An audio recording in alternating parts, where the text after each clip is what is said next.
about them carefully, they have something in common that they eventually move according to the reaction of the opponent's defense.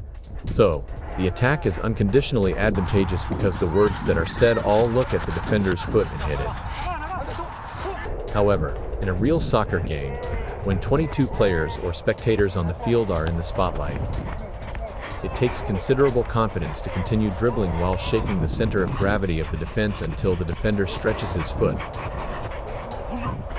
So you need a lot of practice and you need to be strong mentally. I hope you always have confidence that attack is advantageous during the practice process. How to increase the success rate of 1v1 breakthrough. So what are some ways to increase the success rate of breakthroughs? There's a change in dribbling speed and tempo, a change in direction, a change in intention, and a battle of spacing.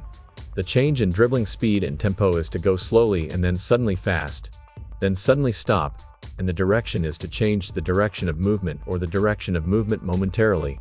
And the change of intent is to change intentions momentarily when you don't see any intention to break through, such as suddenly hitting and running while trying to stop and pass back.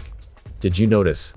I don't know if you noticed the repeated words while I was just explaining the success rate of the breakthrough, but you used a lot of these words, suddenly, and moment, right? Yes, that's right. The key to breakthrough is suddenly and momentarily. However, don't you feel that the dribble change alone is not enough in 1v1 breakthrough? Yes, that's right.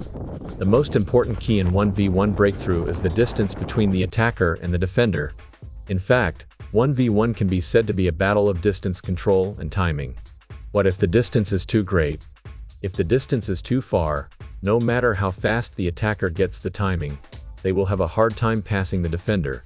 So, smart defenders will keep moving backwards as the attacker approaches, trying to delay the attacker as much as possible without giving the attacker an advantage. But that is also a story outside the penalty box. In the penalty box, the defender cannot keep running back and delaying the defense. In the penalty box, the distance between the attacker and the defender allows the attacker to shoot easily, so you can't just go backwards and delay. Then what if the distance between the striker and the defender is too narrow? If the distance is too narrow, it actually starts as close as possible to the defender, so if the ball passes through, it is good to beat the defender, but the probability of the ball being caught on the defender's foot increases a lot. That's why the striker and the defender are fighting for distance adjustment and timing in 1v1 after all. The striker is trying to get within a winning distance, and the defender is buying time for our team members to join the defense by narrowing the distance very quickly or widening the distance so as not to give the striker